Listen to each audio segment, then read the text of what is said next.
Bonjour et bienvenue dans cette nouvelle vidéo où nous allons principalement parler des agrumes, orange. Vous savez, actuellement, je suis en Afrique de l'Ouest et on est dans les variétés d'orange qu'on appelle le pineapple, mélangé avec un peu de mandarine, les Tangelo Orlando. Voilà, donc voilà le nom. Je suis venu ici pour ce projet, mais j'ai aussi pas mal d'autres choses à faire. Alors, le promoteur me demande de résoudre un problème qu'en principe, en 6 ans, on n'a pas pu résoudre. Donc, cet agrume, cet oranger que vous voyez a pratiquement 56 ans aujourd'hui, que ce soit ceux de derrière ou ceux de n'importe où. Mais on n'a pas encore réussi à avoir une bonne production ici. C'est vrai que de temps en temps, on peut récolter des fruits, tout comme ce que vous voyez, mais la production n'est pas optimale, comme ce que nous, on a l'habitude d'avoir en Afrique centrale.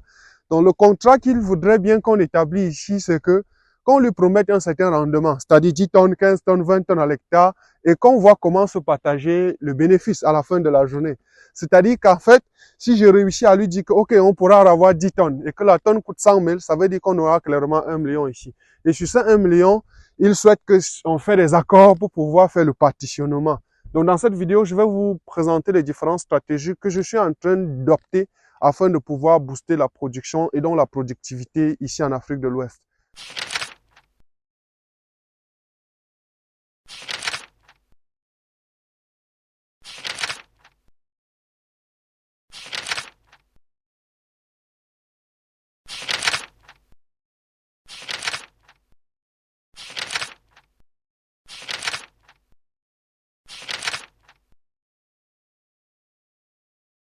Salut à toi et bienvenue sur la chaîne, je suis Kana Evari. Sur cette chaîne, je te parle d'agriculture, d'élevage, tout ce qui est technologie agricole. Donc, je suis précisément au Mali, très proche de Bamako, et on est là pour pas mal de projets. Vous vous renseignez sur notre description pour voir pas mal d'autres événements que nous sommes en train d'organiser et la promotion que nous sommes en train de faire sur les carrières afin de vous faciliter de faire les trous pour les orangers, les citrons, les bananiers plantains et pas mal d'autres trucs. Et je précise aussi que nous avons un kit de pH d'analyse du sol qui va arriver très bientôt. Ça, je vous en parle très bientôt aussi. Mais nous avons aussi des atomiseurs de très grande performance qui vont permettre tout simplement de traiter les plants de grand âge comme ce que vous voyez ici, afin de booster la production. Parce que malheureusement, avec des pulvérisateurs qu'on a d'habitude, on ne sait plus les traiter puisque l'âge est déjà assez grand. Du coup, il faut tous ces petits équipements.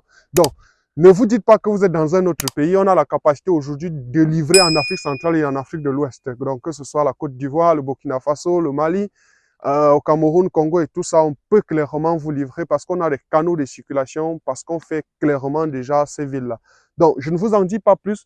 Je vais essayer de vous présenter à peu près les actifs qu'on a ici. Ça vous permettrait de savoir déjà les dispositions que je vais prendre. Donc, ici, vous avez l'ensemble des tuyauteries. Donc, cet ensemble de tuyauteries là, c'est pour l'irrigation goutte à goutte ici. Donc, on va essayer de faire les tests pour que vous voyez. Donc, voilà le tuyau principal d'amener qui monte là. Donc, on va essayer de monter pour que je vous présente pas mal de choses.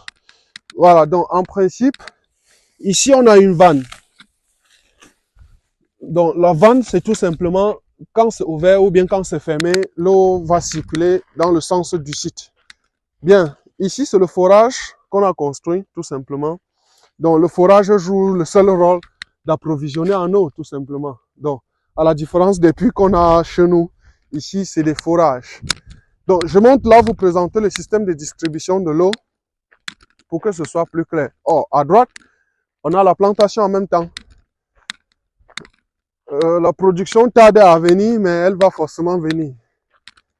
Donc, ici, c'est le système de gestion de l'eau. Donc, ici, c'est le carrefour. Ça veut dire qu'en principe, lorsque l'eau quitte dans le forage, ça va directement dans le cubiténaire qu'on va voir, que je vais vous présenter tout à l'heure.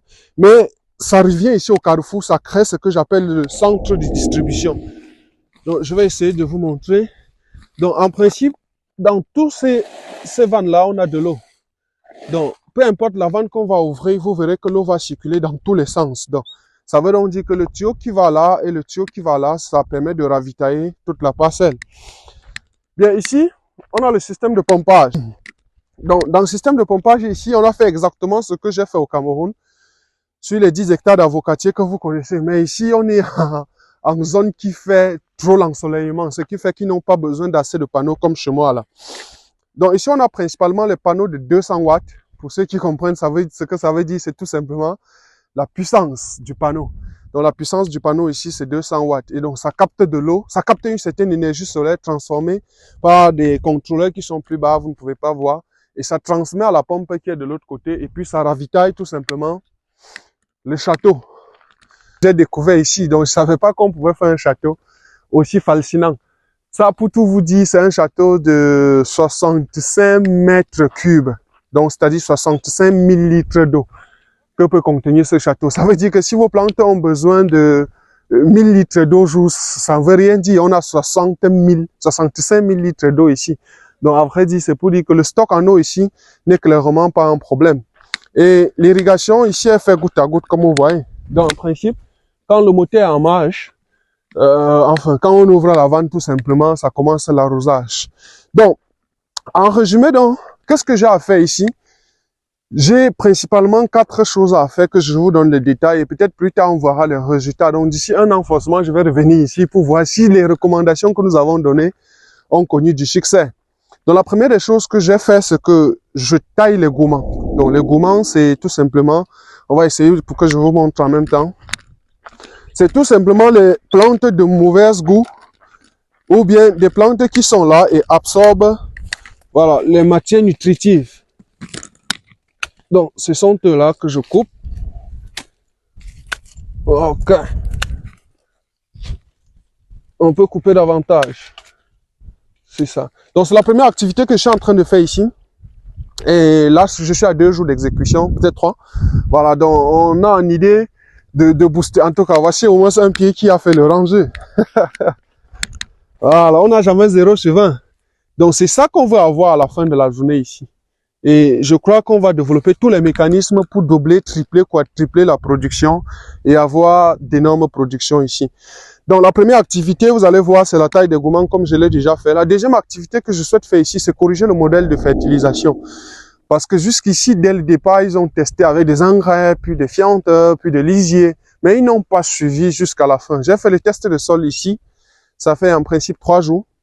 Ben, j'ai vu que le sol était assez riche, mais il y a ce que je continue à vous dire, la capacité d'échange cationique qui a été très faible.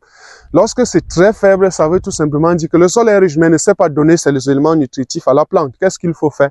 Il faut développer un autre modèle de fertilisation. Donc ici, la recommandation qu'on va faire, c'est d'apporter des bousses de vache. On est dans un pays où on ne fait pas l'élevage des porcs. Voilà, c'est beaucoup plus de musulmans et tout ça.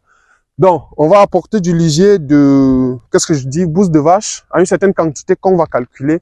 Mais on va surtout appliquer les traitements foliaires, c'est-à-dire les engrais que je vais recommander, comme le Digro, Alpha Gros, le Super Gros, on va les appliquer en foliaire. Je vais également calculer la fréquence, les quantités, la posologie et tout ce qui va avec ça. C'est la deuxième activité que nous allons faire ici.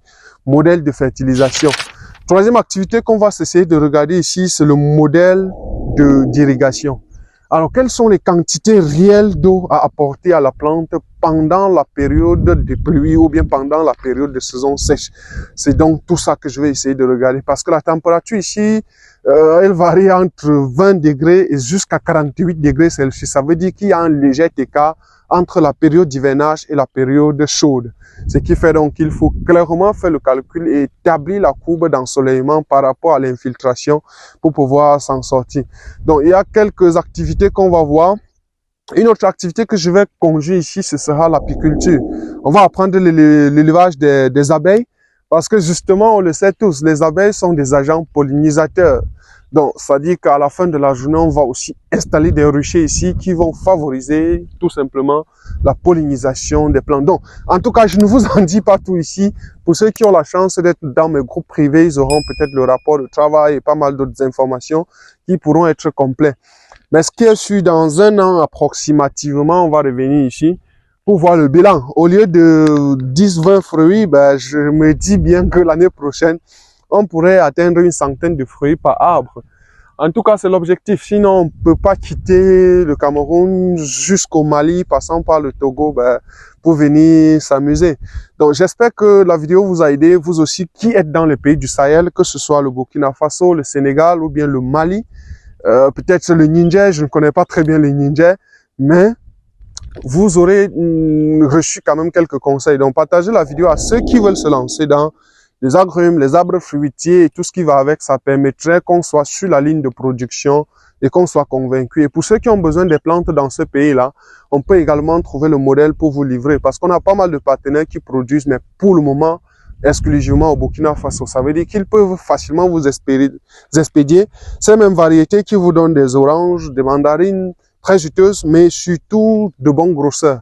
Généralement, ici, 3 à 4 fruits font 1 kilo. Donc, c'est assez nécessaire. En tout cas, la vidéo ne sera pas assez longue. On va se dire rendez-vous très bientôt. Portez-vous bien.